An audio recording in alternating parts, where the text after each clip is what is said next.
பிறந்தவர் யாரு? ஆடும் வினையை ஒழிப்பது யாரு? ஆதவன் வணங்கும் தெய்வம் யாரு?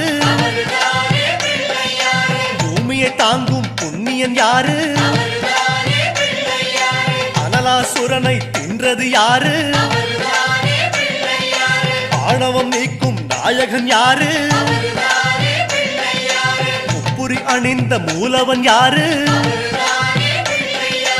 அவரும் வாழ்வது எங்கே கூறு?